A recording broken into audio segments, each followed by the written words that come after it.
아메리카 대륙의 식민지인들을 제압하려는 영국. 이에 굴하지 않고 본국이었던 영국을 향해 대항하는 아메리카 대륙의 식민지인들. 이들 사이에 갈등의 골은 더욱 깊어져만 갔고 더 이상 돌이킬 수 없는 지경에 이릅니다. 식민지인들의 선전포고로 드디어 미국 역사의 시작을 알리는 독립전쟁이 시작되는 것이죠. 그런데 세계 최강의 해군을 보유한 영국을 상대로 제대로 된 군대도 갖추지 못한 식민지인들이 승리할 수 있을까요? 아메리카 대륙을 피로 물들인 전쟁, 승리의 여신은 누구의 손을 들어줄 것인지 지금 바로 읽어드리겠습니다.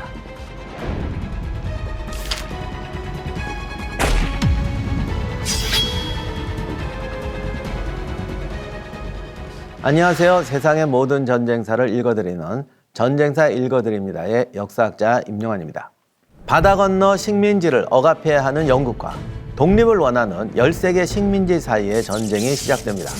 1774년 10월 식민지인들은 본격적으로 전쟁을 준비하려고 콩코드에서 매사추세츠 식민지 협의회를 열게 됩니다. 그런데 왜 하필 콩코드냐? 콩코드는 보스턴에서 가깝고 은둔하기에 유리한 지역이라고 판단했기 때문이었습니다. 보스턴 차 사건을 주도한 급진 세력들은 식민지 협의회에서 자신들의 생명과 재산, 자유를 지키고자 우리는 무장해야 한다라고 약속을 합니다. 매사추세츠의 농민과 주민은 몇 달 동안 무기와 탄약을 모아놓고 명령만 떨어지면 1분 이내로 출동할 수 있는 군대 미니트맨이라는 민병대를 창설했습니다.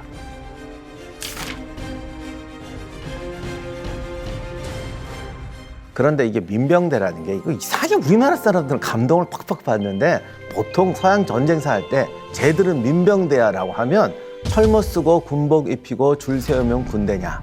저건 군대가 아니란 뜻이에요. 당시에 미군은 1만 8천 명 정도의 민병대원을 모집했습니다. 당시 보스턴에는 영국 정규군이 주둔하고 있었습니다.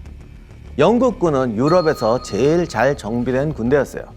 지휘관들은 7년 전쟁에 참전한 경험자였고 귀족 출신들로 자부심도 강했습니다. 그러나 영국군 지휘관 토마스 게이지 장군은 영국군 병력이 너무 적어서 증원부대 없이는 아무것도 할 수 없다는 판단을 내립니다. 그런데 민병대가 콩코드에 많은 양의 탄약을 저장하고 있다는 이야기를 듣습니다. 쟤네들이 군대를 만들고 무기를 모으면 큰일 나겠구나. 이러한 마음에서 그들을 공격하기로 결정합니다. 이것이 바로 미국 독립전쟁의 시작을 알리는 렉싱턴 콩코드 전투입니다. 1775년 4월 18일 밤 게이지 장군은 1000명 규모의 분견대를 렉싱턴으로 파견합니다. 이때만 해도 게이지 장군은 식민지인들을 놀라게 해서 피를 흘리지 않고 불법적인 무기를 탈환해야겠다는 목적을 가지고 있었습니다. 그러면 왜 하필 무기를 탈환하려고 했을까? 영국에서 아메리카 대륙으로 이주민을 보냈던 초창기에는 주민들이 원주민이나 야생동물의 공격으로부터 스스로를 지킬 수 있도록 총기 소유를 허용했습니다. 그래서 이들이 총을 가지고 아메리카 대륙에 척발을 들일 수 있었던 것입니다. 미국의 역사는 곧 총의 역사다라고 할 만큼 총은 정착 초기부터 미국 사회에 뿌리를 내립니다. 그런데 보스턴 차 사건을 기점으로 영국과 아메리카 식민지 사이에 갈등이 심각해지니까 총을 든 식민지인들 이거 위험해. 그래서 영국이 총기와 무기 수출을 금지시킵니다. 그리고 영국군이 콩코드에서 민병대의 무기고는 불법이다. 그러니 우리가 접수하겠다라는 행동에 나서게 된 거죠. 식민지인들 입장에서는 자신들의 가장 기본권, 무기 소유를 빼앗는다고 판단하게 된 것이죠. 그러니까 거세게 반항하고 투쟁하게 됩니다. 이 때문에 아메리카 대륙에서는 영국의 탄압으로부터 자신을 지킬 수 있었던 것이 총기 때문이었다는 생각이 번지고 현재까지도 미국인들에게 총은 자신을 지킬 수 있는 수단으로 중요한 의미를 가지게 됩니다. 나중 이야기지만 미국이 건국된 이후에 총에 대한 인식은 더욱 분명해졌고 영국이 식민지인들을 탄압했던 것처럼 독립 후에 등장한 연방정부가 또다시 총기를 뺏으려 할지 모른다. 이런 생각에 불안해합니다. 그래서 국가의 횡포를 막고 스스로 지키려면 총이 필요하다고 판단하게 되는 거죠.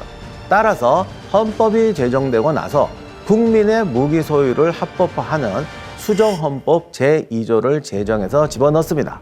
이 2조의 내용이 잘 규율된 민병대는 자유로운 주의 안보에 필수적이므로 무기를 소유하고 휴대하는 국민의 권리를 침해할 수 없다라는 것입니다.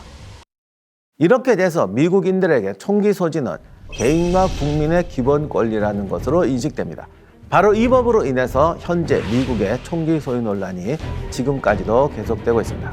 그런데 여기서 이제 하나 알고 가야 될 것이 이게 꼭 미국만의 특성이 아니에요.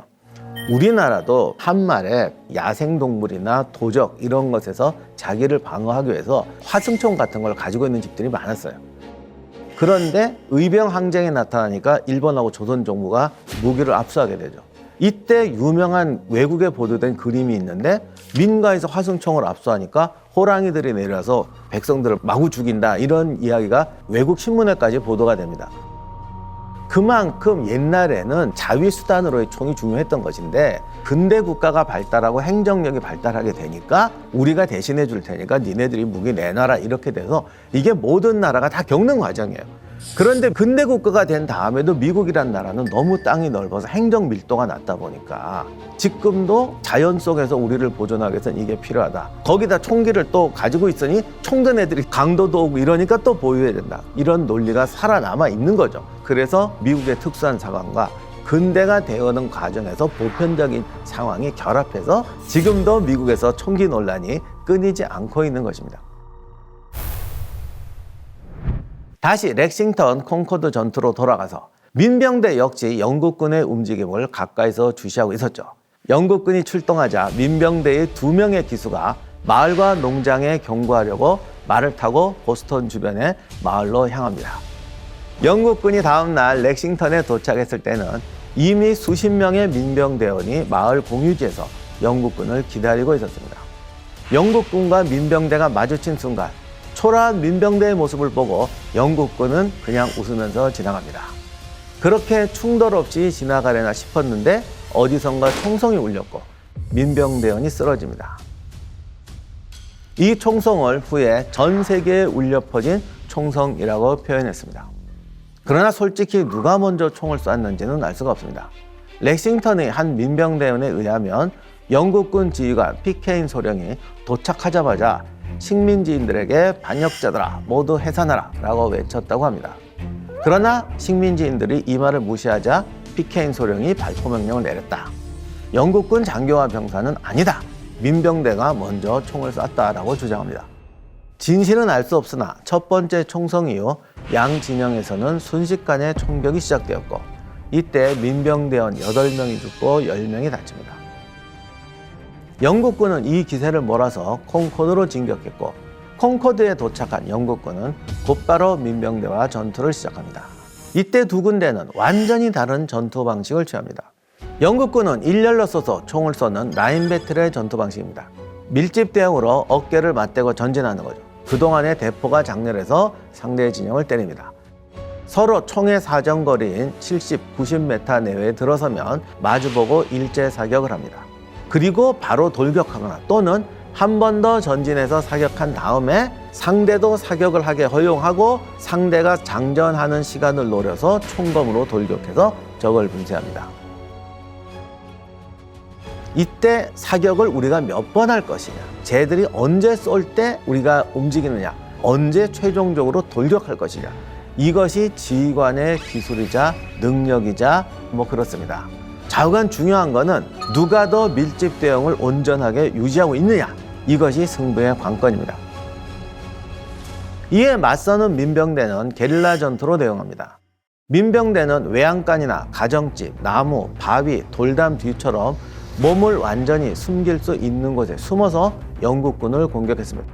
이 때문에 라인 배틀로 접근해오던 영국들은 상당히 고전하고 고군분투하게 됩니다. 그리고 민병대는 이때 서둘러서 미리 대부분의 탄약을 옮겨두었습니다. 영국군은 무기를 가져갈 목적으로 전투를 시작했는데 전투를 더 이상 이어갈 이유가 사라져버린 거죠. 결국 영국군은 보스턴으로 철수하게 됩니다. 문제는 이 과정에서도 곳곳에서 민병대들이 공격을 해옵니다.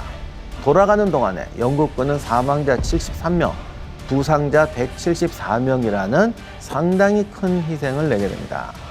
이에 반해 민병대는 49명의 사망자와 39명의 부상자를 냈죠. 거의 3배의 희생자를 낸 것이죠. 결국 영국군은 이 전투에서 완전히 실패하고 패배하게 됩니다.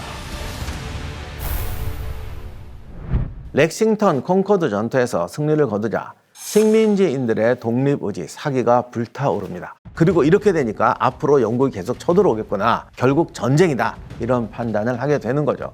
렉싱턴 콩코드 전투가 발생한 지 3주 후인 1775년 5월, 식민지인들은 제2차 대륙회의를 열어서 전쟁에 대비하기로 합니다. 이때는 그동안 대표를 파견하지 않던 조지아를 제외한 모든 식민지 대표가 참석했고, 대표들은 여기서 전쟁 지원에 동의하게 됩니다. 이 2차 대륙회의의 핵심은 민병대보다도 더 체계적인 독립군을 창설한다. 그리고 이 군대를 지휘할 총사령관을 임명한다.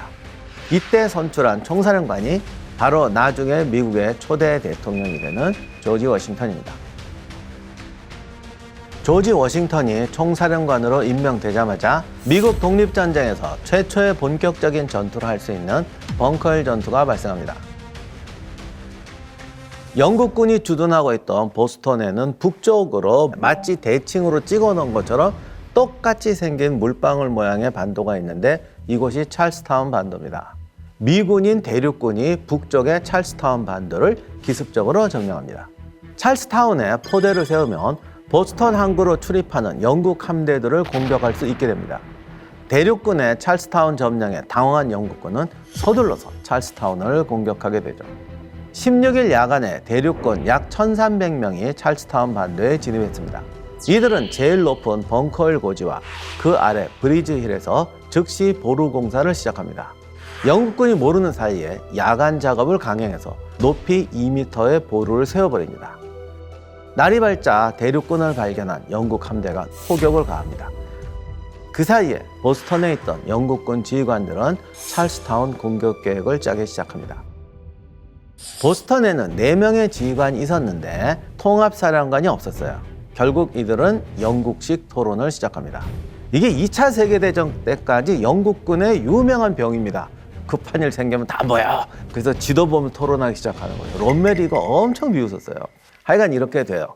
첫 번째 안은 이 물방울처럼 생겼으니까 물방울 끝에 그 넥이라고 그래요. 목 부분이라고. 거기에 상륙해서 미군을 찰스타운에 가둬버리는 거죠.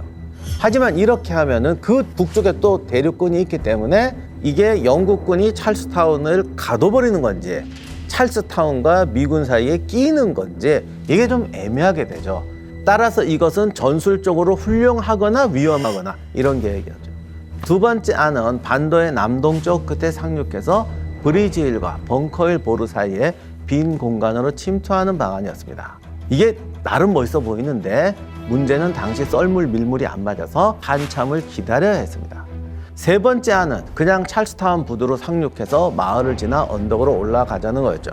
이것은 시가전을 각오해야 하는데 당시에는 시가전을 그렇게 무서워하지 않았습니다. 그래서 이것은 그냥 평범하고 무난한 계획처럼 보였습니다. 자, 그러면 이 중에 뭘 선택해야 될까? 이렇게 꿈을 대는 사이에 대륙군이 영국군이 노리던 그 넥, 틈새도 막아버립니다. 그리고 증원군까지 옵니다. 결국은 난상토론 하다가 좋은 방안은 다 놓치고 남은 방법이 가장 무모한 방법밖에 안 남게 되는 거죠. 이것을 전쟁에서 주도권을 놓친다라고 합니다. 영국군은 현지 사정도 어둡고 지형 파악도 안 되고 무엇보다도 지휘 계통이 없었습니다. 공격군 지휘는 윌리엄 하우가 있는데 이때 병력이 2,200명의 대포 열문이었어요. 막상 내려보니까 보루에 빈틈이 없죠. 그러자 그는 브리지힐 보루 전면에 정면 공격을 하는 방법을 택하게 됩니다. 하우는 보루 아래의 해변에 횡대로 공격 대응을 형성합니다. 그리고 당시 이 동쪽은 한 절벽이었거든요. 그 좁은 틈이 있었는데 거기는 어쩔 수 없이 종대로 공격군을 밀어붙입니다. 전투가 벌어지자 수천 명의 보스턴 시민들이 지붕, 종탑 등이 닥치는 대로 높은 데 올라가서 전투를 구경하게 됩니다. 구경꾼이 전투 부대보다 많다는 겁니다. 그래서 여기는 전투 기록하는 자세예요. 수만 명이 보고 썼거든요. 영국군은 대륙군의 일제 사격을 분산시키기 위해서 복잡한 기동 계획을 짭니다. 하지만 지형 파악도 안 되고 급조한 공격이어서 이게 먹힐 리가 없습니다. 대륙군은 민병대도 제대로 된 군대는 아니었지만 사냥과 인디언 전쟁으로 다져진 사람들이라 특히 사격 능력이 뛰어나가지고 보루 뒤에 서서 총 쏘는 건 아주 잘했습니다. 이 전투가 벙커힐 전투라고 알려졌지만 실제로는 브리지 힐이 주 전장이었습니다. 첫 번째 공격에서 영국군의 횡대 대형은 일제 사격을 받고 무참하게 쓰러집니다. 장교들이 용기를 발휘해서 충격을 받은 군대를 다시 수습해서 다시 밀고 올라갔지만 또 실패하게 됩니다. 그제서야 하우는 전열을 정비하고 작전 계획을 변경합니다. 공격 일파를 종대로 배치하고 후방에 횡대를 배치하죠. 이 무렵에 언덕의 대륙군이 위기가 닥칩니다. 탄약이 소진돼 버린 거예요. 거기다가 이 종대 공격이 성공해서 두 개의 구멍이 납니다. 그 뒤로 영국군이 보루를 파고들어서 물밀듯이 들어오고 있었죠. 결국 대륙군은 전투를 포기하고 철수하게 됩니다.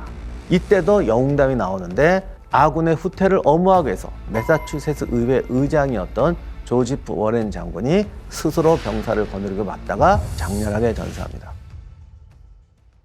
벙커힐 전투에서 영국군이 승리하긴 했습니다. 그러나 승리가 승리인지 의심스럽죠. 왜냐하면 영국군은 사망 226명, 부상 828명입니다. 미군은 사망 140명에 부상 271명이었습니다. 원래 정규전에서 대륙군은 민병대였기 때문에 영국군의 상대가 될 수 없습니다. 하지만 요새 보루를 지키는 전투에서는 급조한 민병대도 잘 싸울 수 있었다는 걸 보여줍니다. 민병대가 물론 잘 통제가 되지 않고 전투 중에 도망병도 많았어요. 하지만 전선이 와해되지 않을 정도로 자리를 지킬 수는 있다. 그리고 후퇴하는 와중에도 지리멸렬하지 않았다. 영국군 하우는 초전에 정규군과 민병대의 능력 차이가 얼마나 나는지 과시하려고 했습니다. 결과는 반대가 되어버렸죠. 결국 자신감을 얻고 감동을 받은 식민지인들이 반란의 속속들이 가세하게 됩니다. 이때는 프랑스 혁명이 나기 전이어서 유럽의 귀족들은 민중의 자발적인 역량을 믿지 않습니다. 장교들은 더 했는데 당시 군대는 억지로 끌려온 애들을 관리하다 보니까 혹독하게 관리해야 됐고 또 막상 전투를 끌고 나갈 때는 오만 사탕발림을 남발해야 됐어요. 그래도 탈영, 명령 불복종이 만연하던 때입니다. 전투에서 억지로 강요된 역할을 수행하게 할 수는 있어요. 하지만 자발적인 용기, 자발적인 행동은 기대할 수가 없었습니다. 그러다 보니까 민병대의 자발적인 행동은 이 사람들이 머릿속에서 그려지질 않았던 것이죠. 당시 현지에 영국 총독이나 관리가 있었지만 이들도 대부분이 식민지 출신 사람들입니다. 그러니 정부도 영국군도 이 관료들의 능력과 충성심을 믿지 않았습니다.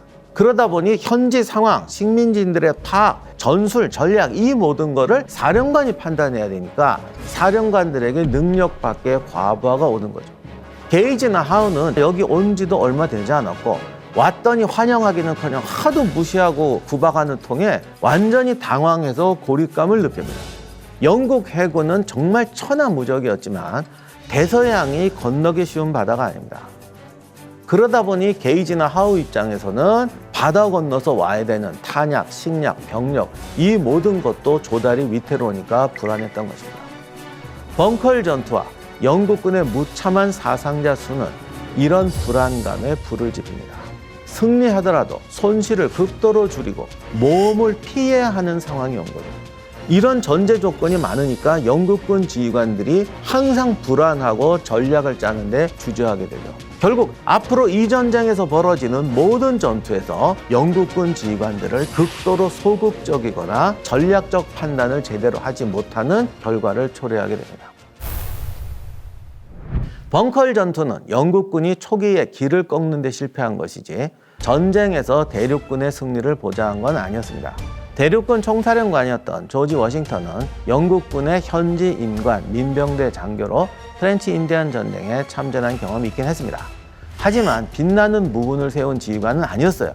자타공인 워싱턴의 장점은 군인으로서의 능력이 아니고 훌륭한 인품입니다. 영국식 귀족, 영국식 신사라는 게 허울뿐인 경우가 되게 많아요. 그런데 워싱턴은 진짜 신사였다고 그래요. 참을성 많고 예의 바르고 타인을 극진히 배려하는 사람이었다고 합니다. 그러다 보니까 지금까지도 군인으로서 조지 워싱턴의 능력에 대해서는 비판적인 평가가 많습니다. 우리가 나폴레옹이나 패턴하고 비교한다면 워싱턴은 진짜 책상형 인격자 군인으로 보일 수가 있습니다. 그런데 이거는 조금 잘못된 시각입니다. 당시 대륙군은 자유의지는 넘쳐났지만 군대는 엉망진창입니다. 당시 대륙회의는 복무기간을 1년으로 계약을 맺었습니다. 이렇게 사병을 모집하니까 애국심으로 왔다가도 막상 이제 군대 오면은 어떻게든 시간 때우다가 집에 가야 된다. 이런 사람들이 태반이었습니다. 그리고 복장, 무기 이거는 당연히 다 지 맘대로고 심지어는 줄지어서 행군할 줄도 몰랐다고 합니다. 워싱턴이 막사에 가봤더니 화장실도 안 만들어 놓고 쓰레기장도 안 만들어 놓고 순식간에 병영이 그냥 쓰레기통이 됩니다. 그리고 당시 미국인들은 자유와 평등을 너무 좋아해서 군기라는 걸 도무지 이해를 못했습니다. 장교와 병사도 평등하다. 그러니까 그냥 무시하고 명령해도 말 안 듣고 솔직히 말해서는 그냥 군대가 장교하고 병사가 같이 뒹굴면서 노는 데였다고 하더라고요. 장교들 보고 니들 왜 이러니 그러면 내가 뭘 해야 됩니까? 이런 것도 모르는 거예요. 그리고 보초 쓰다 보면 심심하잖아요. 그러니까 상대방 진영에 가서 영국군 병사들하고 뭐 담배도 나누고 잡담하고 그러고 살았다고 해요. 워싱턴은 이 엉터리 민병대를 군대로 만들어야 했습니다. 자유분방한 장교들부터 장교의 임무를 알려주고 위반자, 게으른 자는 엄한 군기와 처벌을 시행했습니다. 전투에서 비겁한 행위를 하면 더 엄하게 처벌했어요. 벌금, 망신 주기, 할 수 있는 모든 방법을 동원했습니다.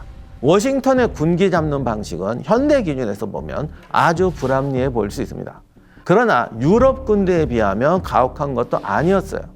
장교부터 사병까지 자기 할 일이 뭔지도 모르는 군대를 운영하기 위해서 조지 워싱턴은 부사관이 해야 될 일부터 총사령관이 해야 될 모든 일을 했다고 합니다. 이동 방식, 줄 세우는 거, 숙소 건설하는 거, 취사하는 거, 이 모든 걸 엄청나게 꼼꼼하게 지시하고 점검합니다. 이렇게 꼼꼼한 사람은 큰 그림을 못하는 경우가 많은데 워싱턴은 적군의 행동을 예측하고 우리 수준에 맞는 전략 전술을 짜는데도 꽤 유능했습니다.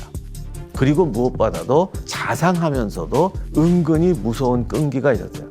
당시에 이 엉터리 민병대를 지휘한 워싱턴의 최대 장점은 뭘까? 하고 싶은 것, 해야 하는 것, 할 수 있는 것을 구별하고 자제할 줄 안다는 겁니다. 그리고 리더로서 워싱턴의 최대의 치적, 최대의 장점은 사람을 볼 줄 안다는 것이에요. 그는 무능한 자들에게도 최대한 관용을 가지고 대하긴 했지만 숨은 인재를 찾아내고 등용하는 데는 주저하지 않았습니다. 그러나 워싱턴이 이렇게 노력을 했지만 큰 조직은 한 사람의 노력으로 단숨에 바뀌지 않습니다. 민병대와 정규군 사이의 차이는 너무나 컸고 벙커 이후에 벌어지는 전투마다 대륙군은 대패하거나 간신히 비기거나 영국군의 소심한 덕분에 위기를 모면하는 일이 반복됩니다. 이 전쟁의 승부는 사실 우린 알고 있어요. 그런데 도대체 어떻게 해서 이 민병대가 영국군을 이기는가? 어떻게 해서 이 엉터리 군대가 세계 최강의 군대와 싸우는 군대가 되어가는가? 이것이 미국 독립전쟁사에서 가장 흥미진진한 부분입니다. 그리고 가장 어려운 부분입니다. 다음 시간에 이 답을 계속 찾아보도록 하겠습니다. 손쉽게 영국군의 승리로 끝이 날 것만 같았던 전투. 그러나 예상과 달리 허술한 대륙군을 상대로 영국군은 고전을 면치 못합니다. 영국 내 최고의 지휘관들을 전투에 대거 투입했지만 아메리카 대륙에서 영국군은 수많은 사상자를 내며 위태로운 상황까지 놓이게 됩니다. 형편없는 대륙군을 상대로 위기에 빠진 영국군. 그런데 여기에 영국을 뒤흔든 충격적인 사건이 벌어집니다. 아메리카 대륙의 식민지 13개 주를 하나로 똘똘 뭉치게 한 역사적인 사건인데요. 이대로 영국군은 기 한 번 펴보지 못하고 무너지고 마는 것일까요?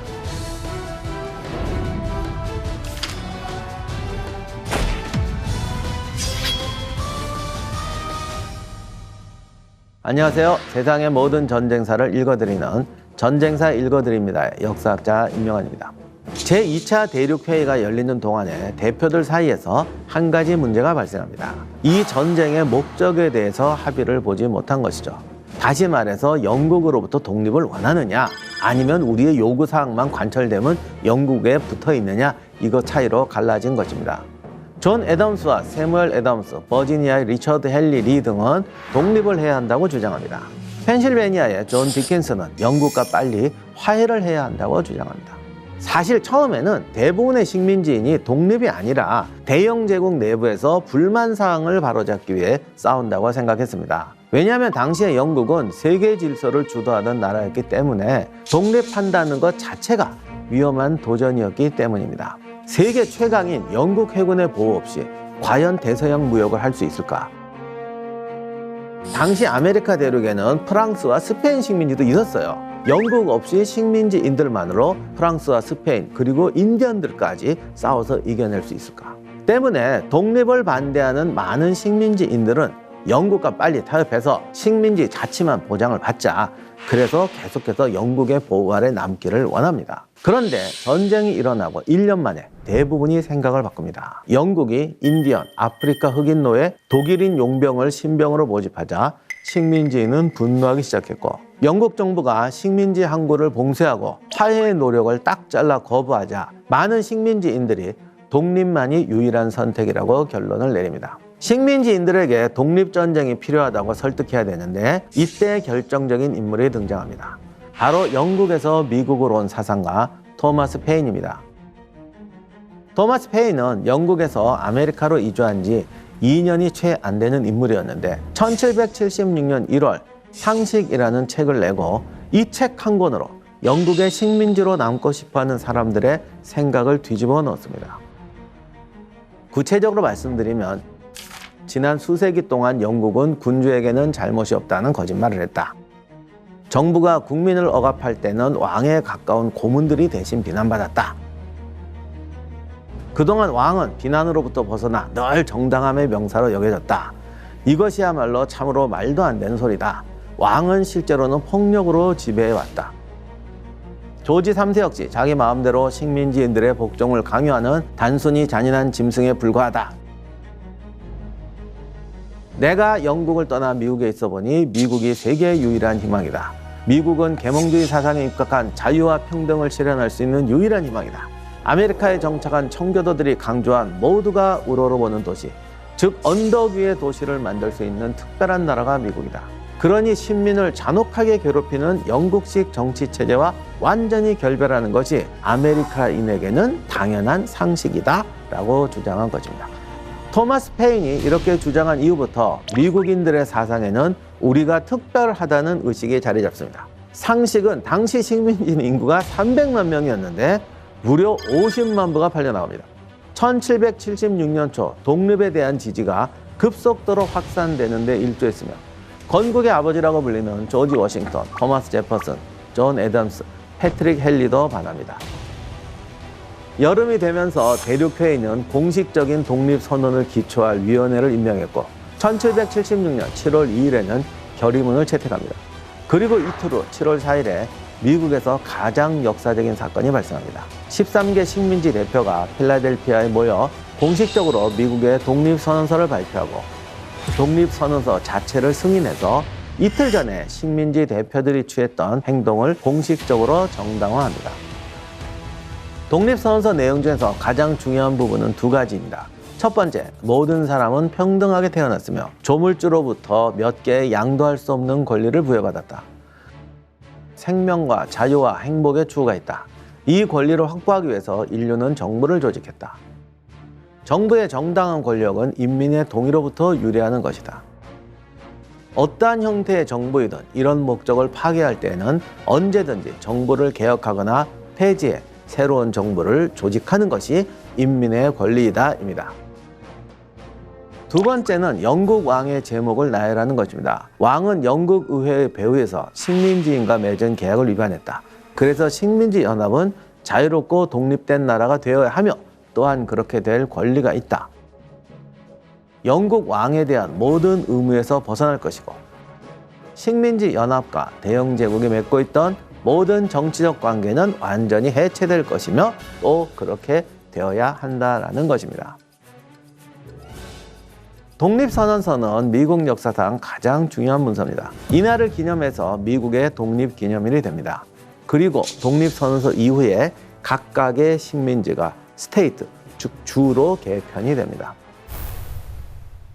토마스 페인의 상식이 아메리카 대륙의 식민지인들의 마음을 사로잡는 동안 영국은 보스턴이 싸우기에 부적합한 곳이라는 결론을 내립니다. 보스턴은 아메리카에서 영국의 가장 반감이 센 지역이었고 고립되거나 포위되기도 쉬워서 전략상 방어하기가 어려운 지역이었기 때문입니다. 결국 1776년 3월 17일 영국군은 수백 명의 충성파 망명자와 함께 보스턴을 떠나 노바스코샤의 헬리팩스로 향합니다. 영국군은 보스턴에서 패퇴한 후에 신속하게 조직을 재편합니다. 1776년 여름 동안에 수백 척의 영국 함대와 3만 2천 명의 병사가 뉴욕에 도착하죠. 뉴욕엔 항구가 있어서 세계 최강의 해군력을 가진 영국이 작전을 펼치기 좋은 곳이었습니다. 그리고 남부와 북부 식민지의 허리를 자를 수 있는 중요한 요충지라는 판단도 있었습니다. 이때 공포의 군단으로 명성이 자자한 부대까지 합세합니다.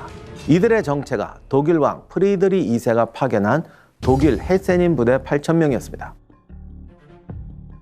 독일 용병은 유럽 전쟁사에서 스위스인과 쌍벽을 이루는 최고의 용병대였습니다. 독일도 지방마다 이게 특성이 다른데 헤센이 용병으로 제일 유명한 곳이었습니다. 이들을 지휘하는 하우 장군은 대륙회의에 영국 왕에게 항복하고 사면을 받을지 아니면 압도적으로 우위에 있는 영국군에 대해서 전쟁을 수행할 것인지 선택하라고 제의를 합니다. 그만큼 영국군의 자신감이 올라갑니다. 그런데 여긴 또 하나 이유가 있었어요. 이 직전에 대륙회의가 독립전쟁 역사상 최대의 실수를 하게 되는데 바로 캐나다 퀘벡 원정입니다. 조지 워싱턴은 단순한 민병대였던 부대를 3개 여단 독립군으로 조직화하고 독립군 지원 모집을 확대합니다. 그런데 무리한 원정으로 수천 명의 병력을 잃어버렸고 그에게 남은 병력은 19,000명 뿐이었습니다. 심지어 그 중에 4,000명은 부상병이었죠.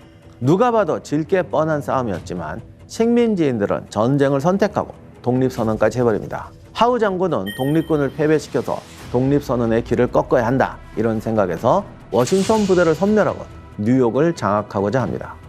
자, 위기에 빠진 조지 워싱턴, 이 어려움을 어떻게 극복할 수 있을까요? 하우 장군에 맞선 조지 워싱턴은 지금의 맨하탄 건너편인 롱아일랜드에 주둔합니다. 이곳은 뒤에 이스트강을 둔 배수진인데 아마도 워싱턴은 벙커일 전투가 재현되기를 희망했던 것 같습니다. 강력한 진지전을 펼쳐서 영국군에게 출혈을 강요하는 것이죠. 롱아일랜드는 중앙에 등뼈처럼 이어지는 구릉이 있습니다. 이 구릉을 방어벽으로 삼아서 영국군을 막으려고 합니다. 구릉에는 3개의 고개와 해안도로 4곳의 접근로가 있었는데 이곳에 병력을 나누어 배치하고 후방에 2선 부대를 예비대로 배치합니다. 괜찮은 작전이었는데 문제는 지금까지 독립군이 이렇게 섹터를 나눠서 병력을 운용해 본 경험이 없었다는 것이죠. 그러니까 사령관은 각자 섹터를 맡은 지휘관들의 성향을 알고 제가 어떤 사고를 칠 거라는 걸 알아야 되는데 그런 경험이 없었기 때문에 워싱턴이 그런 체크가 불가능했던 것이죠. 결국 누군가가 사고를 칩니다. 동쪽 섹터를 맡은 부대가 치명적인 실수를 저질러요. 자마이카라는 곳이 있어요. 그곳에서 브루클린으로 들어오는 고개에 길이 하나 있는데 이 고개에 겨우 경계병을 5명만 배치한 겁니다. 영국군은 각 수비대 앞에 병력을 보내서 이들을 고착시키고 부대가 없는 자메이카 방면으로 공격 부대를 우회시킵니다. 자마이카에 가까운 독립군 부대는 금방 괴멸됐지만 거리가 있는 서쪽에 있는 스털링 부대는 용감하게 싸워서 2시간 이상 영국군의 진격을 저지하게 됩니다. 그리고 그 사이에 조지 워싱턴은 브루클린 고지에 병력을 모아서 최후 방어를 시도하게 됩니다. 물론 영국군을 막아내는 데에는 실패합니다. 영국군은 그러면 완벽한 승리였냐? 그것도 아니에요. 마지막 순간에 하우 장군이 망설입니다. 전멸을 모면한 독립군 9,000여 명은 포구를 이용해서 몰래 이스트강을 건너서 맨하탄으로 들어갑니다.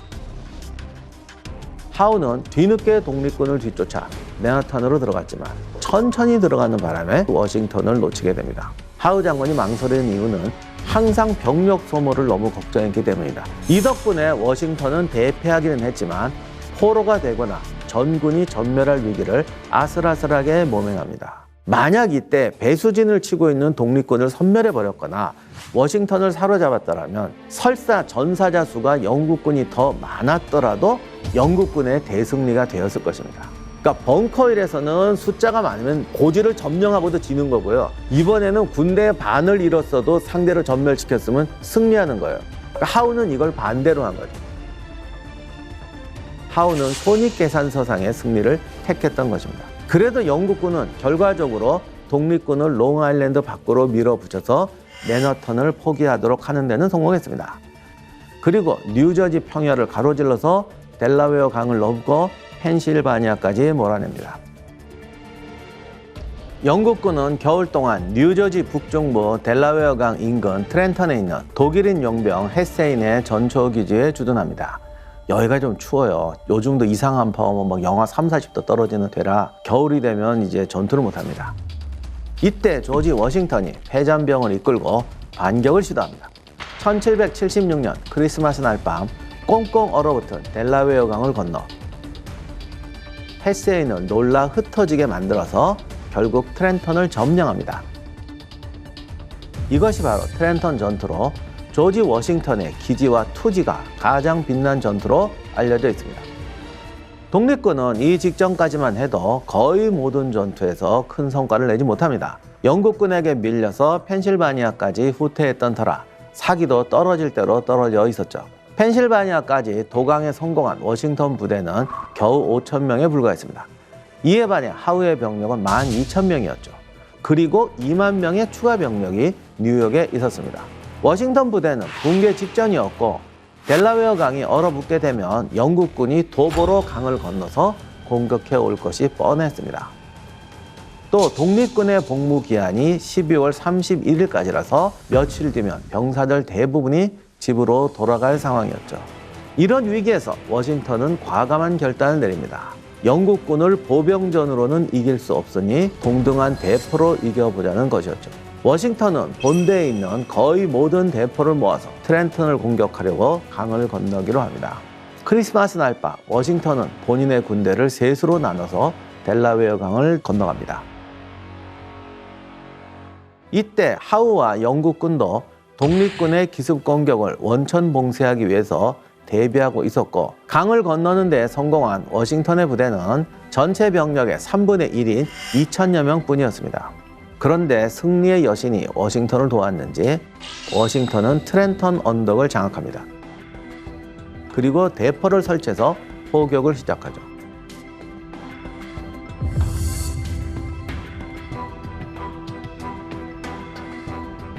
이 전투에서 승리한 독립군 병사들은 사기가 올라서 6주간 복무 연장을 했고 방어 전투까지 승리를 거둡니다. 그 후에 워싱턴은 프린스턴으로 진격해서 그곳 대학에 본부를 두고 있던 영국군을 몰아냅니다. 조지 워싱턴의 과감함, 전술적 변경, 운까지 합쳐져서 극적인 승리를 거두게 되죠. 이때 얼어붙은 델라웨어 강을 건너는 워싱턴의 모습은 가로 6m가 넘는 대작으로 그려져서 미국 독립전쟁을 상징하는 기념비적인 작품이 되어서 현재 뉴욕 메트로폴리탄 미술관에 전시되어 있습니다. 하지만 승리는 오래가지 못했죠. 워싱턴은 프린스턴과 트렌턴을 장기적으로는 지키지 못합니다. 모리스타운 인근 언덕으로 피신해서 겨울을 보냅니다. 1777년 독립군에게 아주 중요한 의미가 있는 전투이자 독립전쟁에서 가장 중요한 전투가 벌어집니다. 바로 세라토가 전투입니다. 영국군과 독립군 사이에는 자잘자란 전투가 많았어요. 200여 차례가 넘는 전투가 벌어지자 양측 모두 지쳐갔고 영국군은 이 전쟁을 끝낼 한 방의 충격적인 전투를 구상하게 됩니다. 바로 독립군을 양방향에서 공격해서 섬멸시키자는 것이었죠. 즉 뉴욕에 있던 하우 부대가 뉴욕에서 위로 허드슨 강을 따라 올라가서 올버니로 진격하고 퀘벡에 주둔해 있던 다른 부대를 아래쪽인 매사추세츠로 내려보내서 하우의 부대와 합류시켜서 독립군을 압착시키자는 것입니다. 이때 퀘벡에서 내려오는 북쪽 부대의 지휘관이 존 버거인입니다. 버거인 부대는 자신만만했는데 중간에 작전이 꼬여버립니다. 하우 장군이 버거인 부대를 맞으러 북쪽으로 이동해야 되는데 엉뚱하게 남쪽으로 내려가서 필라델피아를 공격해버립니다. 그 바람에 버거인은 홀로 북쪽에서 전쟁을 치러했고 너무나도 긴 행군에 참여해버립니다. 그러면 하우 장군은 왜 계획과 다른 행보를 보였던 걸까? 하우는 하우대로 반란의 중심 도시인 필라델피아를 포위하면 전쟁이 곧바로 종결될 것이라고 생각했기 때문입니다. 이 미국 독립전쟁에서 영국군의 제일 문제는 통합사령관이 없어요. 그러니까 다 자기가 생각하는 대마를 향해서 움직입니다. 북쪽에서 내려오던 버거인 부대는 매사추세츠가 아닌 세라토가에서 잠시 진지를 세웁니다. 이때 병력에서 밀리기만 했던 독립군이 전세를 역전시키기 위해서 발빠르게 움직입니다. 조지 워싱턴이 몬트리올에 주둔해 있던 독립군을 세라토가로 보냅니다. 그리고 전면에 나서지 않고 습지대였던 이 지역 지리를 활용해서 전투를 벌입니다. 독립군은 나무 뒤에 숨어서 영국군에게 무차별 공격을 퍼붓죠. 특히나 이 전투는 사격 실력이 중요한 전투였는데 독립군은 명사수라고 불리는 소총부대를 투입합니다. 소총부대는 아주 멀리 떨어진 장거리에서 저격해도 명중할 만큼 실력이 뛰어나서 영국군의 지휘체계를 무너뜨립니다. 소총부대가 사용한 총도 아주 중요한 역할을 했습니다. 영국군과 독립군은 다른 종류의 소총을 사용했어요. 영국군은 브라운 베스, 독립군은 켄터키 롱 라이플을 사용합니다. 두 총의 성능 차이는 분명했어요. 영국군의 총은 분당 발사되는 연사 속도가 빨랐습니다.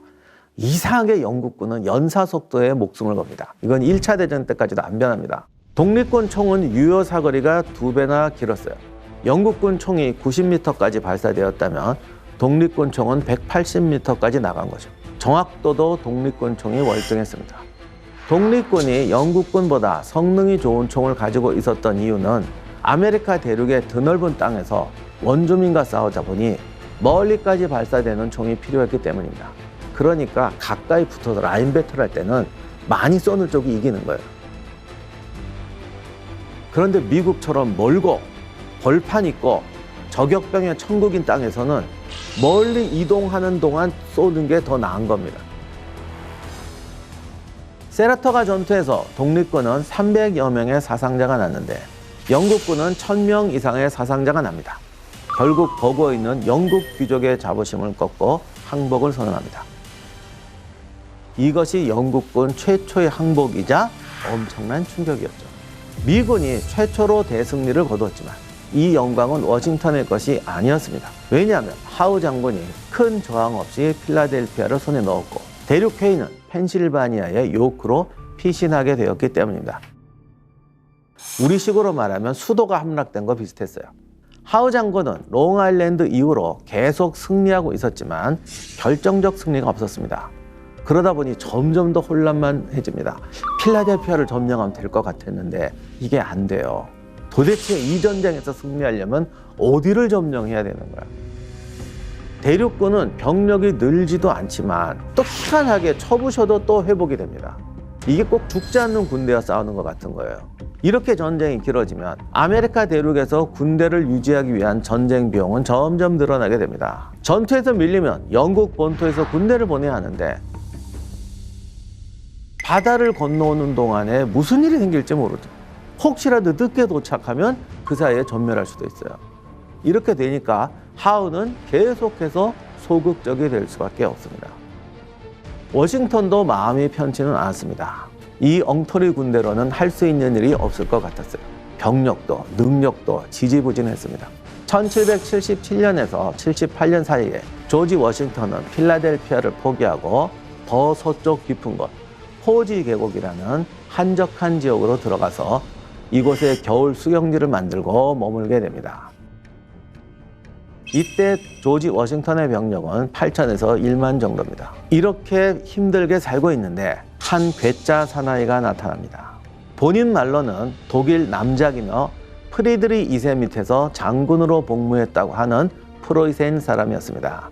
그의 이름은 프리드리히 빌헬름 아우구스트 하인리 페르디난트 폰 슈토이벤입니다. 이게 이름이 왜 이렇게 기냐? 이걸 알기 쉽게 설명하면 이런 겁니다. 알렉산드로스, 한니발, 카이사르, 나폴레옹, 롬멜 이런 이름이죠. 이게 독일 전쟁사의 유명한 장군들 이름 쫙 붙인 겁니다. 그가 프로이센 군대에서 복무했다는 경력은 맞았는데 사실 계급은 대위였습니다. 그는 워싱턴의 민병대를 제대로 된 군대로 만들어주겠다라고 나서서 대륙회의에 이력서를 갖다 밀었습니다. 이 영락 없는 완전한 사기꾼처럼 보이는 인간이었는데 또 한 사람이 그의 진가를 알아봅니다. 바로 조지 워싱턴이었죠. 슈토이벤은 워싱턴의 잔소리로 해결하지 못한 기능적인 부분을 완벽하게 메워줍니다. 그는 단숨에 훈련 교범을 제작했고 프로이센 훈련식을 고집하지 않아요. 이게 큰데요. 프로이센 군대는 유럽 군대에서 제일 기계적인 군대로 유명해요. 그가 경험한 로봇 프로이센 군대의 경험을 가지고 이 자유민들을 자유민 군대로 만들어줍니다. 그는 이렇게 말했어요. 이 나라 병사들은 이렇게 해라고 하면 안 됩니다. 이것이 당신이 이렇게 해야만 하는 이유다라고 해야 합니다. 그래야 비로소 합니다. 슈토이벤의 노력이 비록 독립군을 영국군보다 우수한 군대로 만들지는 못합니다. 하지만 전술적으로 숙련되면서 독립군의 활동 범위, 전술의 선택권을 넓혀주게 됩니다. 패전해도 붕괴되지 않고 후퇴할 때도 점점 달라져요. 이걸 병사들이 보고 압니다. 그러다 보니까 자신들에 대한 자신감이 생기게 되는 거죠. 또한 대륙회의도 시간이 지나니까 군수, 보급체제, 징병제재 이런 것들이 점차 자리를 잡아가게 됩니다. 군대는요, 이기는 것도 중요하지만요, 성장하는 모습을 보여주는 게 중요합니다.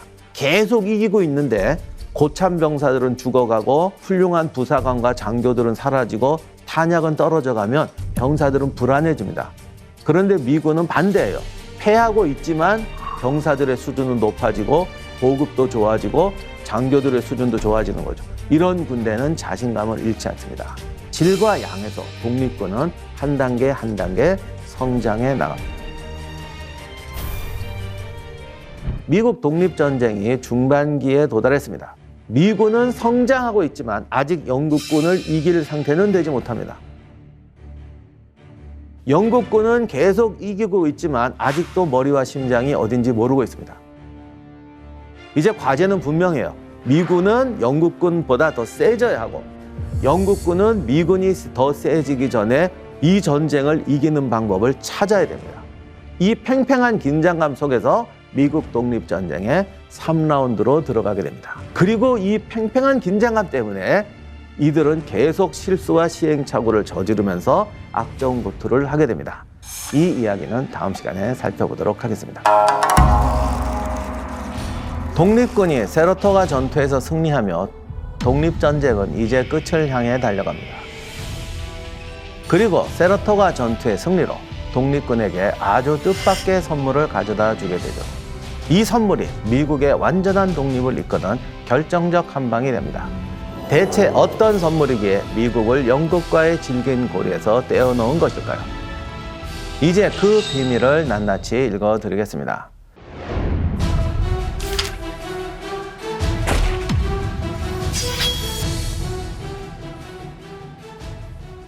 안녕하세요. 세상의 모든 전쟁사를 읽어드리는 전쟁사 읽어드립니다. 역사학자 임용환입니다.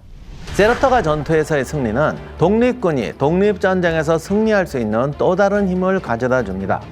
이 결정적 한 방이 무엇이냐? 바로 세라토가의 전투에서 승리로 인해서 프랑스를 독립전쟁에 참여시킬 수 있었던 것입니다. 당시 식민지 지도자들은 해외 도움 없이는 독립전쟁에서 승리할 수 없다는 것을 깨닫습니다. 그렇다면 우리를 도와줄 가장 강력한 동맹국은 어디 있을까?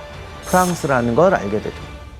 프랑스는 영국의 자존심이 무너지기만을 간절히 바라는 나라였고 영국이 자신들의 제국의 결정적인 부분을 상실하게 될 경우에 자신들이 가장 많은 것을 얻을 수 있을 것이라고 생각했기 때문입니다. 그렇다면 처음부터 프랑스는 미국을 적극적으로 도와주었을까? 처음에 프랑스는 미국에 아주 긴급한 물자를 공급했지만 공식적으로는 미국이라는 새로운 국가를 승인하는 것을 꺼려합니다.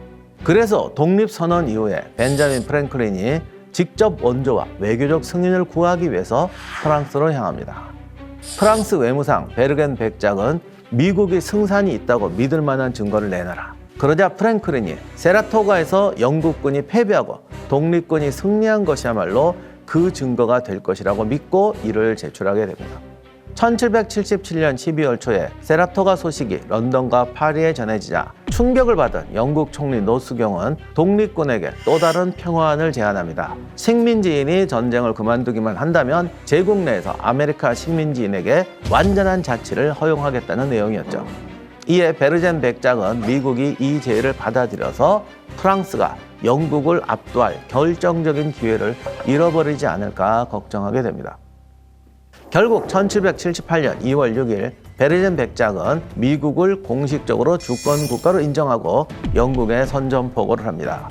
그리고 미국에 대한 군사 원조를 확대하기로 약속하면서 전쟁 자금과 무기를 지원합니다.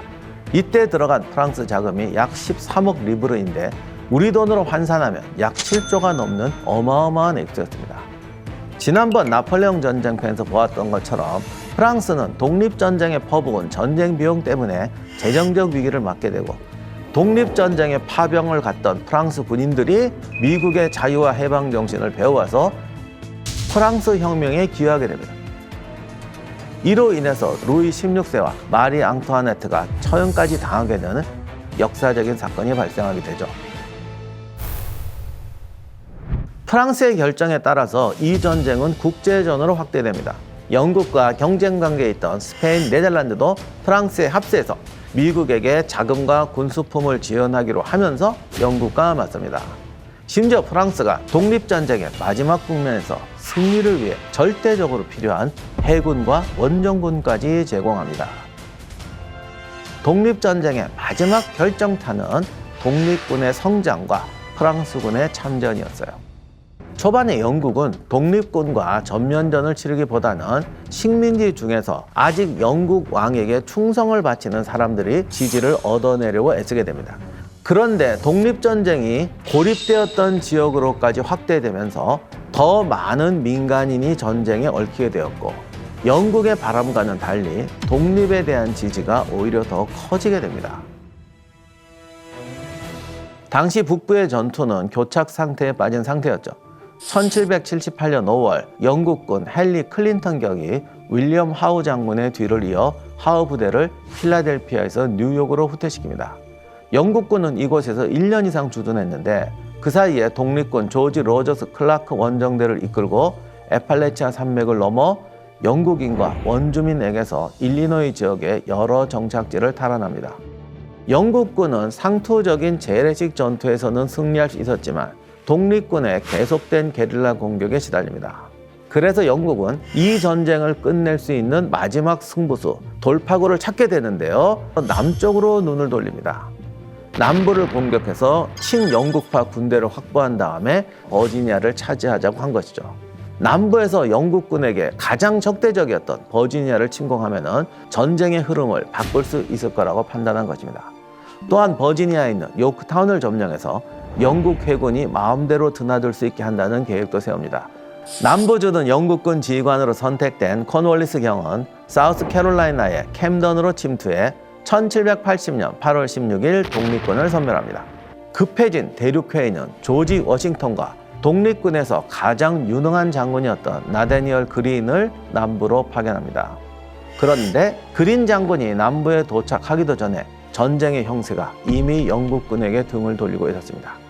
1780년 10월 7일 사우스캐롤라이나와 노스캐롤라이나 경계 부근에 있는 킹스산에서 독립군 소총병이 숲속에서 튀어나와 1000명이 넘는 코널리스 경의 지원군을 제압합니다.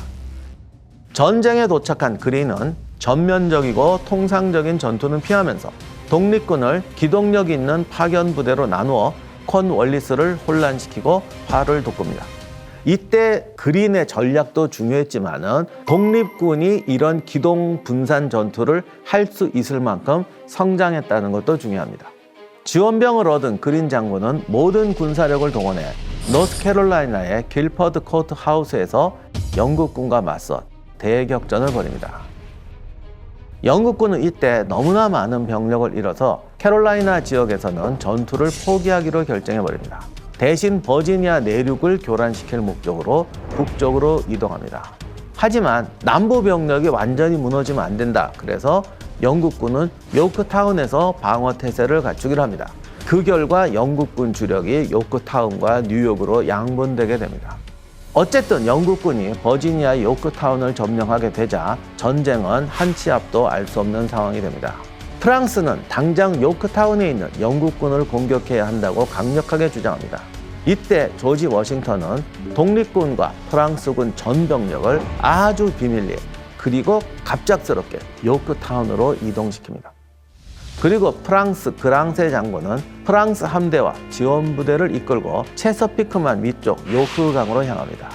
즉 프랑스 함대가 영국이 바다로 도망갈 수 없게 퇴로를 막았고 지상에서는 독립군과 프랑스군이 신속하게 요크타운을 포위한 것이죠. 이때 모인 독립군과 프랑스군의 총병력이 15,000명이었는데 영국군 병력은 절반 수준이었습니다. 콘월리스는 뉴욕에 있는 클린턴 경이 달려오리라 믿고 철저하게 수세로 임합니다. 하지만 클린턴은 뉴욕을 버리고 내륙으로 나오면 미군이 요크타운 포위를 풀고 자신을 공격할 수 있었기 때문에 클린턴 경이 콘월리스에게 가는 것은 거의 불가능한 일이었습니다. 영국군은 보루와 방벽을 쌓고 버텼고 프랑스, 미국 연합군은 구역을 나눠서 양방향에서 참호를 파며 성벽으로 접근합니다. 당시에는 총과 대포가 아직 허약했기 때문에 요새화된 진지에 그냥 덤벼드는 건 자살행위였습니다.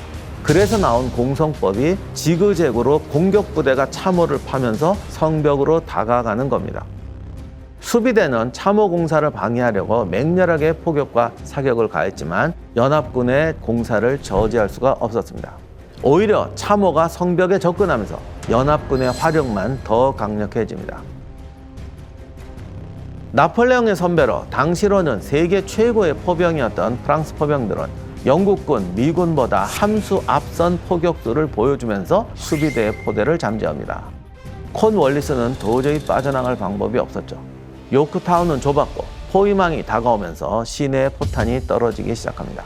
영국군이 좁은 곳에 웅크리고 있고 지하 참호에 병력과 민간인이 숨어 살다 보니 금세 전염병이 돕니다. 수백 명이 전투 불능 상태에 빠지게 되죠. 결국 독립군과 프랑스군의 연합작전으로 영국군은 포위망에 갇혀 보급 지원을 제대로 받지 못하게 됩니다. 이때 유일한 희망이 해군인데 프랑스 함대에 압도되어서 아예 덤비지를 못합니다. 영국 해군이 200년 동안 전 세계 바다를 지배하면서 딱 한 번 무참한 꼴을 당한 적이 있는데 바로 이때예요. 미국을 위해서 한번 망신당해주는 거죠. 지원군을 기다리다 지친 콘월리스는 야밤에 바다로 탈출을 시도했지만 이것도 실패합니다. 결국 1781년 10월 그는 항복을 선언하게 돼요. 그리고 7,000명이 넘는 부대를 모두 넘겨줍니다. 독립전쟁을 끝내기 위해서 영국이 던진 마지막 승부수는 결국 실패로 돌아갑니다. 그러면 세계 최강이라는 영국이 이 전쟁에서 승리할 수 없었던 이유가 무엇일까? 군사적으로 접근해 보자면 영국군 사령관들이 어찌해야 할 바를 몰랐던 것이 결정적인 원인입니다. 전략적 승리라는 것은 원래 두 가지 방법으로 쟁취할 수가 있습니다. 반란 의지를 분쇄하거나 분리 독립을 거부하는 국왕파를 도와서 그들이 아메리카를 장악하게 하는 것이죠. 반란 의지를 분쇄하는 방법은 수도를 장악하거나 경제 중심지를 장악하거나 반란군을 섬멸하는 방법이 있습니다. 그런데 이게 다 안 돼요. 왜? 13개 주에는 수도라고 할 만한 곳이 없어요. 뉴욕 그냥 큰 도시일 뿐이에요.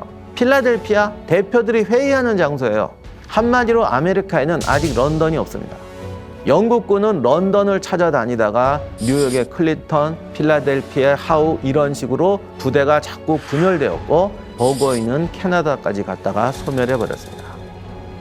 미국이란 땅이 아직 전략 거점이 없고 아메리카와 본국 사이에는 대서양이 가로막고 있다 보니까 영국군은 전투에 자꾸 소극적이 됩니다. 적은 얼마든지 도망 다닐 수 있는데 내륙으로 깊이 추격하다가는 영국군이 보급 부족에 빠지게 됩니다. 수송부대를 게릴라들이 계속 습격하는데 얘들을 도대체 어떻게 할 수가 없어요. 그러니까 영국군이 내륙 깊숙이 들어가지를 못합니다. 이렇게 전략 거점이 없으니까 미군은 자유롭게 도망치고, 이것이 영국군의 전술에 두 가지 공경을 주는데, 첫째, 영국군이 원하는 장소에서 미군을 끌어낼 수가 없어요. 전쟁은 장소를 먼저 선택하는 자가 이기는 거예요. 그런데 영국군이 장소를 선택하면 미군은 메롱하고 도망가는 거죠. 그러다가 미군이 어디 있다 그러면 영국군이 가야 되잖아요. 결국 장소 선택권이 미군에게 가요. 아무리 영국군이 뛰어나다고 해도 벙커힐 전투처럼 미군이 유리한 장소에서 전투를 벌이면 영국군은 이겨도 손실이 클 수밖에 없고, 이런 식으로 손상을 입다 보면 적진에 고립되었다가 파멸해버릴 위험이 큰 겁니다. 두 번째로, 아메리카인의 영국에 대한 충성도가 믿을 수 없을 정도로 발약했습니다. 국왕파라고 해도 정말 충성을 바치는 사람은 극소수였습니다. 그러다 보니 영국군은 정찰조차 내보낼 수가 없었어요. 소규모 정찰부대는 마을에 들어가면 잘해야 두드려 맞기 일쑤였고, 땅이 너무 넓어서 정찰대를 보내도 지형 파악이 쉽지가 않았습니다. 거기다가 현지인들은 강의 수위나 기온, 지세에 대해서 치명적인 거짓 정보를 남발합니다. 이것 때문에 전장에서 결정적인 실수를 한 적도 여러 번 있습니다. 결국 이런 상태에서 영국의 전쟁 의지는 꺾이게 됩니다. 더 이상 전쟁에서 이길 수 없다고 판단해서 평화협상을 타진했고, 8년간의 독립전쟁이 막을 내리게 됩니다. 1783년 9월 3일, 프랑스 파리에서는 드디어 미국의 독립을 인정하는 강화조약이 체결됩니다. 참전국 대표들이 모인 가운데 강화회의가 개최됐고, 전반적으로 미국의 유리한 조건으로 조약이 체결됩니다. 이 조약으로 미국은 독립을 명확하게 인정받았고, 캐나다 남쪽 국경에서 플로리다 북쪽 국경, 그리고 대서양에서 미시시피 강에 이르는 광대한 땅을 영토로 확보합니다. 이렇게 독립전쟁을 성공으로 이끌면서 미국이라는 나라가 탄생합니다. 그러면 전쟁이 끝난 후 과연 이 땅을 물들여왔던 피바람은 사라지고 이제 평화가 시작되는 걸까요? 그렇지 않죠. 13개 주에서 시작된 미국이 현재에 이르기까지 피와 눈물의 학살극이 이제부터 시작됩니다. 파리 강화조약으로 미국은 미시시피 강에 이르는 광대한 규모의 땅을 영국으로부터 받게 됩니다. 이 지역은 원래 원주민인 인디언들이 살던 땅이고 영국도 그걸 인정했었어요. 그런데 정착하면서 백인들이 자꾸 식민지 개척하면서 그쪽으로 진출하게 되다 보니까 미국이 독립할 때 그게 미국 땅이라고 영국이 인정해버리게 되는 거죠. 그리고 이후에 북아메리카 영토의 무려 3분의 1에 해당하는 루이지애나 땅을 프랑스와의 거래를 통해서 손쉽게 얻게 됩니다. 그렇게 북아메리카의 3분의 2에 해당하는 땅을 확보하면서 미국의 영토가 2배로 커지게 됩니다. 이렇게 영토가 넓어지니까 문제가 하나 발생해요. 루이지애나는 미국인들의 발길이 닿지 않았던 낯선 땅이었습니다. 당시 대통령이었던 제퍼슨은 루이지애나를 개척하도록 탐사대를 조직해서 루이지애나를 포함한 미국의 서부 지형을 파악하도록 합니다. 육군 출신의 루이스와 클라크는 제퍼슨 대통령의 명령을 받고 48명의 대원과 함께 서부로 탐사를 시작합니다. 그리고 약 3년 동안 서부의 다양한 생태 환경과 지형, 그리고 원주민들을 만나서 보고서를 만들게 됩니다. 이것이 추후에 미국 서부 개척자들에게 중요한 안내자 역할을 하는 동시에 그곳에 살고 있던 원주민들에게는 끔찍한 악몽을 선사하게 됩니다. 1800년대 초까지만 해도 북아메리카에는 약 600개의 인디언 부족이 존재했습니다. 대표적으로는 수족, 코만치족, 나바오 인디언 등이 있었습니다. 이들 원주민은 부족마다 각기 다른 문화와 사상, 생활 방식을 가지고 있었죠. 그러나 한 가지 비슷한 점이 있다면 대부분의 원주민은 위대한 영이 세계를 창조했고 그 영이 모든 존재에 영혼을 부여한다고 믿었습니다. 그래서 사람과 동식물, 생명이 없는 존재마저도 도와주고 공존해야 한다고 믿었어요. 그러니 원주민들에게 사람이 땅을 소유한다는 것은 기본적으로 불가능한 일이었습니다. 이런 원주민들이 미국인의 눈에는 어떻게 비쳤을까? 땅을 소유하지도 않고 개발하지도 않고 자연 그대로 살아가는 원주민들이 이해가 안 되는 거죠. 미국인들과 원주민의 세계관의 차이, 문명의 차이, 국가 형성의 차이에 따라서 원주민들은 재앙을 맞이하게 됩니다. 그리고 1821년 미국이 플로리다까지 매입하면서 원주민들의 악몽은 현실이 됩니다. 특히 1829년 조지아에서 이것이 발견되면서 수백 년간 이곳을 지키던 원주민 체로키족이 미국인들에게 쫓겨나 강제 이주를 당하게 됩니다. 이것의 발견은 미국인들에게는 신의 선물 같았겠지만 원주민들에게는 신의 저주 같았겠죠. 이것의 정치는 바로 금입니다.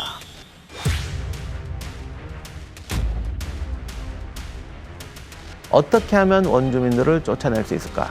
구실만 찾고 있었던 때에 금의 발견은 최고의 명분이 됩니다. 사실 체로키족은 청교도들 이주해던 초창기부터 미국인들의 문명을 받아들이고 학교와 공장을 짓고 미국 정착민들과 가장 잘 평화롭게 지내던 부족이었는데 금을 찾으려고 사람들이 몰려 들어오면서 굴러온 돌이 박힌 돌을 빼어내는 격이 되는 거죠. 금의 혈안이 된 사람들은 체로키족의 땅을 마구 드나드는 건 기본이고 가축도 훔쳐갑니다. 그런데 정작 체로키족이 금을 캐지는 못하게 합니다. 그 사이 7년 동안 금의 가치는 약 110만 달러가 됩니다. 당시 잭슨 대통령은 인디언 이주 계획을 세우면서 1830년 인디언 보호구역을 지정해서 인디언들을 서부로 추방하는 인디언 추방법을 만듭니다.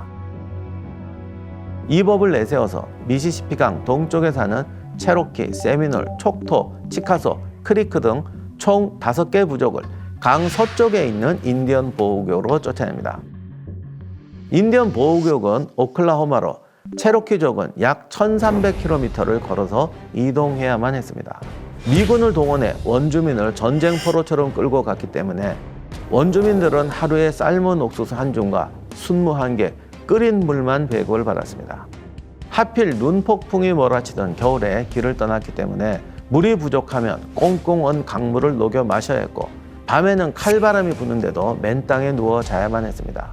속도가 나지 않으면 채찍까지 휘둘렀고 열악한 상황에 도중에 죽어가는 원주민들이 발생합니다. 이 길이 얼마나 고통스러웠는지 이 길을 눈물의 길이라고 부르게 됩니다. 당시 체로키족을 호송하는 임무를 맡았던 한 군인이 쓴 수기를 보면 체로키족이 얼마나 참혹하고 비통한 죽음의 길을 걸었는지 알 수가 있습니다. 나는 하룻밤 사이에 22명이 치료도 받지 못하고 폐염으로, 감기로 혹은 담요도 없이 얼어 죽는 것을 보았다. 그 중에는 추장 존 로스의 아내도 있었다. 고상하고 인정 많은 이 여인은 병든 어린아이를 살리려고 한 장밖에 없었던 자신의 담요를 아이에게 덮어주고 희생되었다. 그녀는 관도 없이 고향에서 멀리 떨어진 어떤 길가에서 자그마한 무덤으로 남았다. 서부를 향해 계속되었던 그 길고 고통스럽던 여정은 스모키 산맥 언덕에서부터 오클라호마에 설치한 서부의 인디언 지역에 이르기까지 4,000개의 말없는 무덤을 남기고 1839년 3월 26일에 끝났다. 하지만 금에서 시작한 끔찍한 악몽은 여기서 끝이 아니다. 반짝이는 금에 매혹된 미국인들은 조지아뿐만 아니라 또 다른 지역에까지 손길을 뻗었고 그들이 밟는 곳마다 그리고 금을 캔 그 자리에 원주민의 붉은 피를 남기게 됩니다. 원주민들이 겪게 될 금의 저주는 이제부터 시작됩니다.